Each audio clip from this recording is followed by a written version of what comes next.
Assalamualaikum kalau apa kabar Budak Lowong? Aman? Semoga lapang ya. Ketemu lagi kita di channel Palpres Official.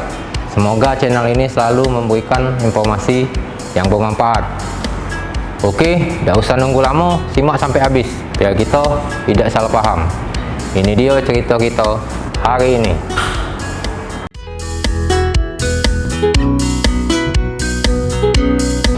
Iya, ngapa di dosen tuh cak tiruni? Ngapa lagi? Jam pening hijau. Sudah ya. Hai dah.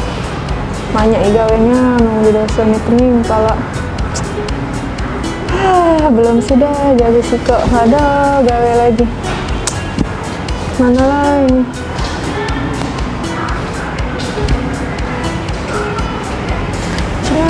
Ada belum tambah keluarga nih.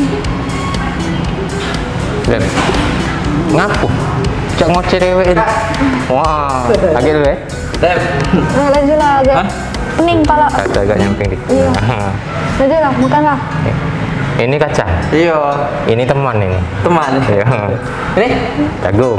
Enggak. Ya, Ge. Kau duduk di situ, ya Duduk punya situ, ya? Oke. Jangan dihabisi.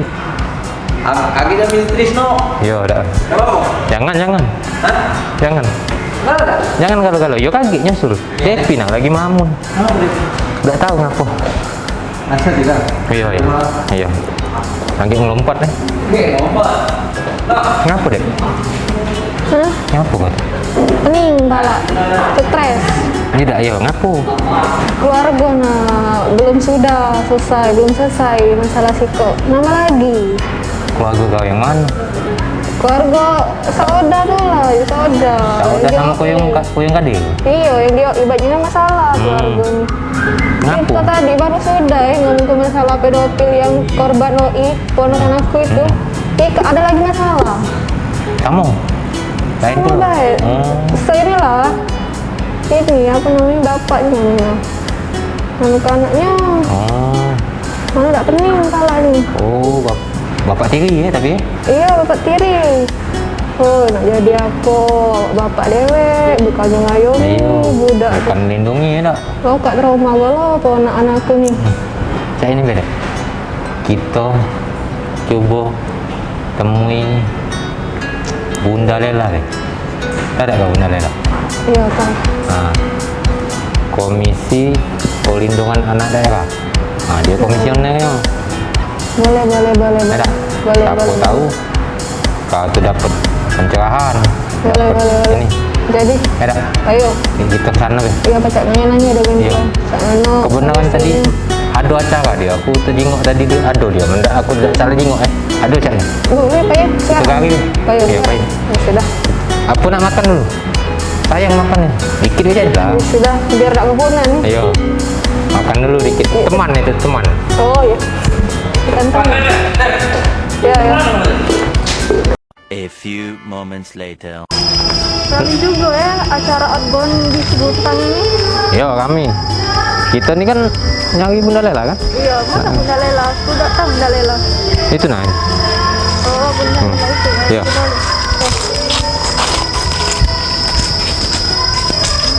Assalamualaikum, Bun. Salam. Ada apa ngikutin itu ya? Outbound Iya. ya. Ayo. Ayo, duduk sini. Kita ngobrol. Yo. Lama juga udah ketemu ini, Bun. Apa kabarnya? Sini kayak aku, Bun. Iya ya. Di mana aja yang enak? Ini Gimana nih? Pagi Bu ya. Iya, dari jam 7 tadi. Kebetulan ada Bu Gubernur juga, Bu Wagub juga datang. Alhamdulillah. Ini lagi istirahat. Iya. kami ini tadi keliling, Bun. Cari-cari mana lah Bunda Lela.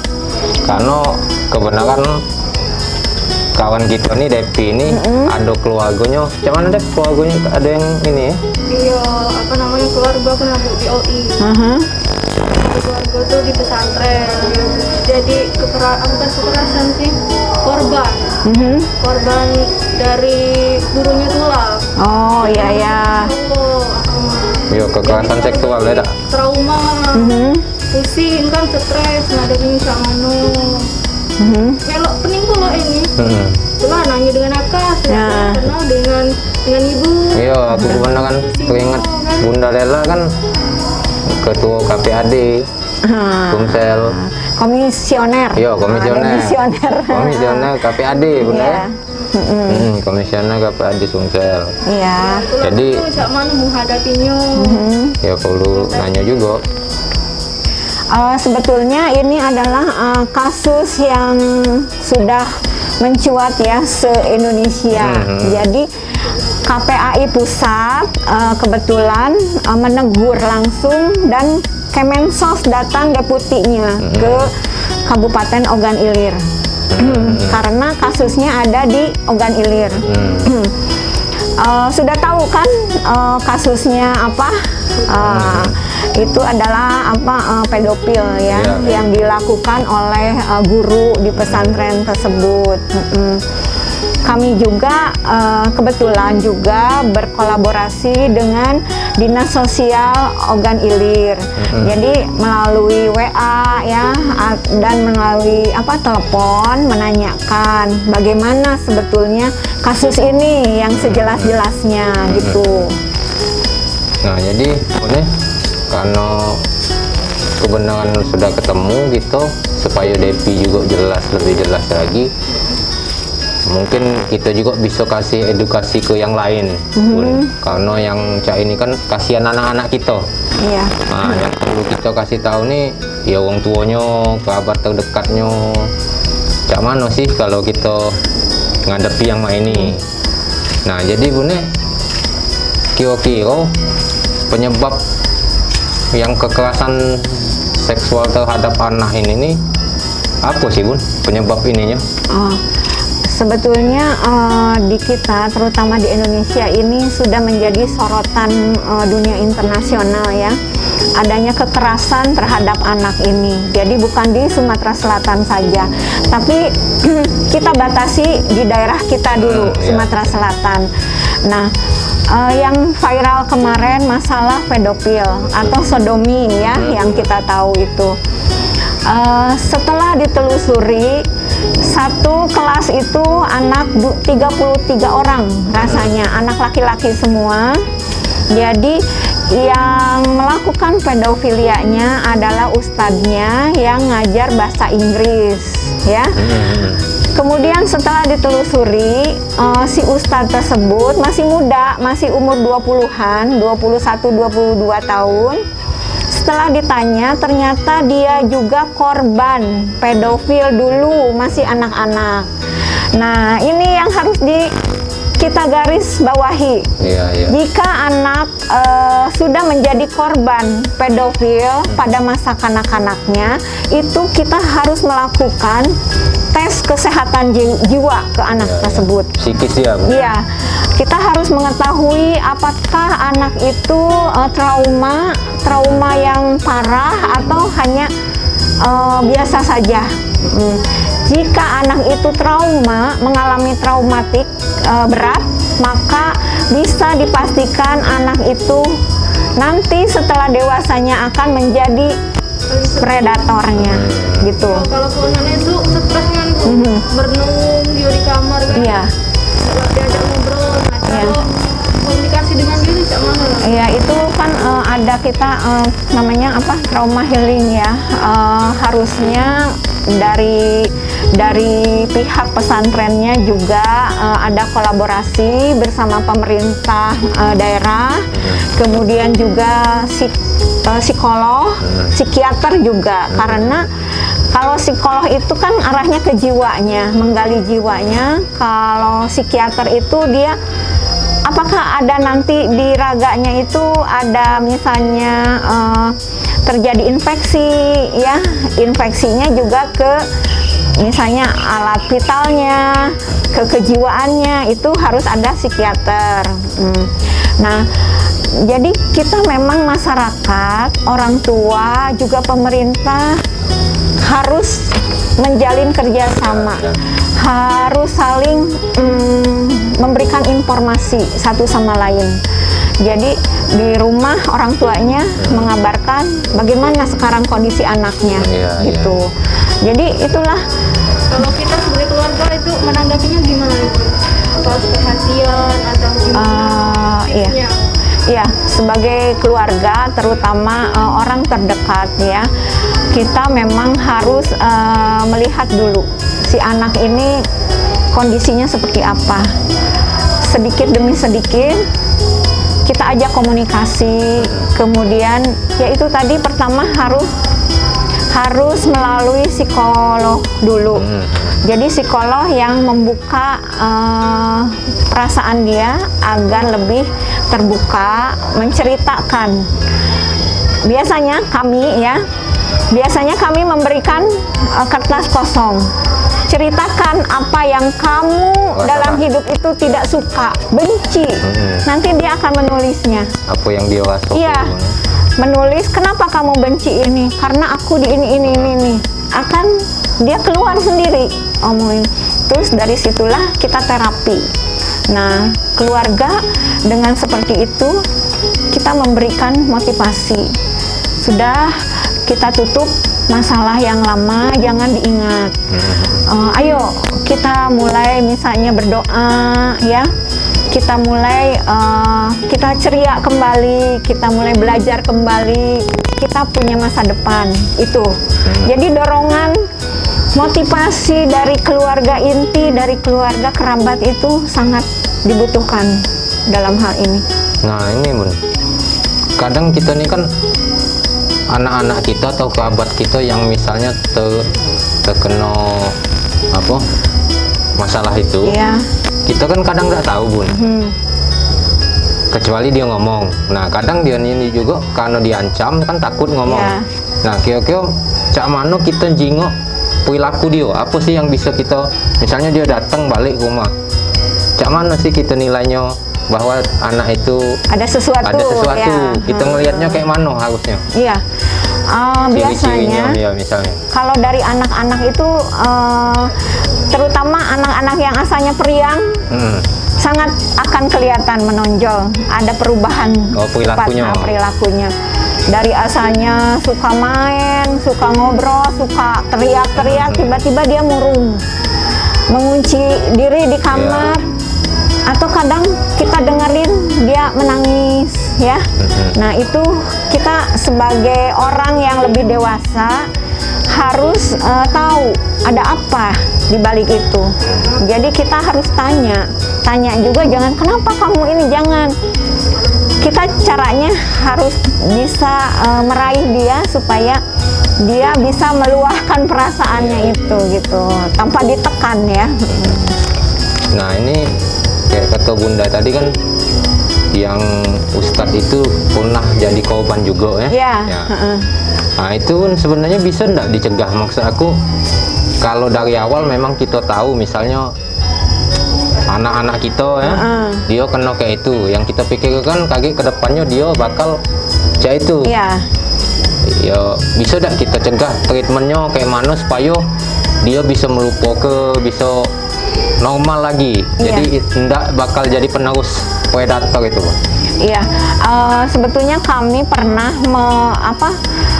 memberikan ini ya, kayak trauma healing gitu pada saat di Kota Palembang, anak 12 orang itu yang SD 17 skip rasanya dulu. 17 orang anak itu dari umur 6 tahun sampai 12 tahun kena sodomi. Ternyata setelah kami lakukan treatment psikologi ya, mereka dari ke-12 itu 8 yang mengalami trauma berat. Nah di situ yang 8 ini kita terus pantau. Dia tetap pulang ke keluarganya, tapi kita berikan keluarganya juga saran yang harus diberi nanti di rumah seperti ini. Terus kalau ada sesuatu yang mungkin agak yang butuh perlindungan psikologi, kita yang memberikannya gitu loh. Nah ini juga yang terjadi di OI, kami masih mencari tahu, masih mengumpulkan ya datanya, bagaimana untuk kita supaya menanggulangi anak-anak ini supaya jangan jadi nanti lepas dan akan menjadi predator seperti gurunya itu. Ya Gitu. berarti peran orang tua harus Iya, ketat, makin ketat untuk mengawasinya, Bun ya. ya bukan sebetulnya ya di sini ada beberapa hal ya, itu kan merupakan tindak pidana ya. Dalam perlindungan anak itu dilindungi harusnya Ya, dari ya. hal-hal yang mengarah ke hukumnya. Nah, di sini anak yang menjadi korban tindak pidana dan pelaku tindak pidana itu yang jadi korbannya maupun yang melakukannya. Jadi sekarang bukan orang dewasa aja, anak juga melakukan Iya, iya. tindak pidana. Tapi karena masih di bawah umur, kan anak itu sampai 18 tahun Iya, iya. umurnya, itu masih dilindungi. Iya. Jadi, nah kenapa terjadi seperti itu? Karena itu tadi banyak pengaruh dari luar, pengaruh juga dari gadget gitu Iya, ya, iya. dari lingkungan sekitar. Pergaulannya. Ya, nah di sini yang harus kita lakukan adalah bahwa kita harus tahu bahwa anak itu masih memerlukan bimbingan, ya, bimbingan dari orang tuanya. Kemudian si anak juga kan masih lemah fisiknya. Kalau ada yang dia ngebekap mulutnya atau itu, dia nggak bisa melawan karena yang biasanya orang-orang yang dewasa ya yang melakukan itu, yang lebih. Kemudian si anak dalam hal ini masih memiliki jiwa yang labil. Iya. Kadang-kadang diiming-imingi permen atau apa, dia udah ikut kemana gitu. Nah, terus anak juga belum bisa memilih mana yang baik dan buruk dalam kehidupan ini. Iya. Belum bisa memilah-milah gitu ya. Terus di samping usianya yang belum dewasa, kemudian nah terutama anak perempuan. Anak perempuan lebih rentan dibanding anak laki-laki, walaupun saat ini sama, karena anak laki-laki itu korban pedofil anak laki-laki kan, tapi anak perempuan di atas anak laki-laki ini pengaruh lingkungannya. Kemudian ini saat ini karena usianya masih seperti itu, anak-anak masih memerlukan pendidikan, Iya. masih harus sekolah, kemudian harus dibatasi pergaulannya, Iya, iya, iya. jangan didiamkan. Diawasi, Bun ya. Terus masalah handphone juga, kita yang orang tua yang harus melihat dia melihat apa sebetulnya, konten apa yang dilihat gitu loh. Kemudian satu lagi, anak ya masih bisa dipengaruhi oleh media massa. Kenapa gitu, Bu? Ya, karena seperti dulu kan pernah ada Smackdown ya, Oh, iya. tiba-tiba tanpa berpikir panjang dia lakukan. Kemudian ada di TV swasta itu masalah konten Yang ngeprank segala macam. ya ngeprank ya yang gitu, terus kriminal, acara kriminal, sampai diikutin caranya bagaimana. Secara tidak langsung anak itu langsung Iya. direkam di Menirunya. otaknya. Iya. Itu Kalau dari kembali yang tadi Bu ya, kalau dari untuk sanksi sosial nih Bu, kita kan sebagai korban, Iya. terus ada tetangga atau teman yang suka mengolok-olok, itu gimana nih Bu? itu kan macamnya dibully ya. Iya, dibully. Kita sudah jadi korban, Iya. dibully, Iya. kan anak juga.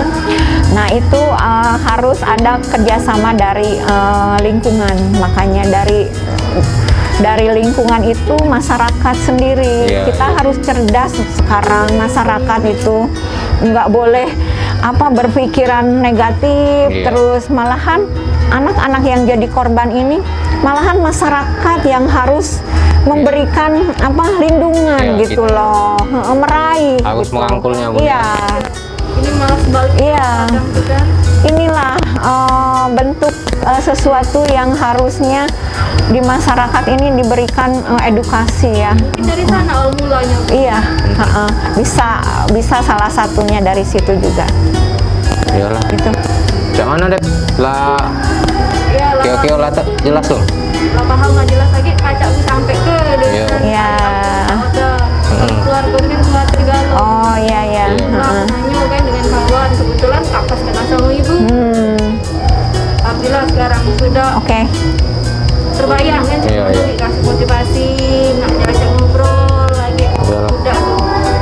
Terima kasih banyak pun. Ya sama-sama.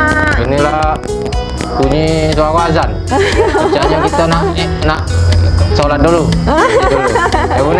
Ya, Bunda ayo. juga mungkin nak istirahat, makan Ya, siang segala sehat macam. selalu ya Iya. semuanya. Iya. Terima kasih banyak atas waktunya. Ya, mudah-mudahan semuanya ada apa jalan yang terbaik Iya, ya. iya. Dan kasus seperti ini tidak terjadi. Iya. Paling tidak mengurangi. Iya, kita semua harus memberikan apa motivasi juga, kemudian edukasi secara menyeluruh ya. Iya, iya, iya, Bun. Terima kasih Bun. Ya, sama-sama. Kapan-kapan Yo. kita ketemu lagi. Iya, makasih Devi, Akas. Yo. Oke coy, jadilah dulu cerita kita hari ini. Untuk budak lorong jangan buat keok. Tempat kita aman dimulai dari kamu. Tetap jadi orang baik dan teruslah berbuat baik cak mana baik keadaannya. Jangan nyemelo, mulut sama hati dijaga. Wassalamualaikum warahmatullahi wabarakatuh. Salam budak lorong. Nah, mana Devi tadi? Oh iya, nganter ibu itu, nganter Bunda Lela. Nah, sudahlah.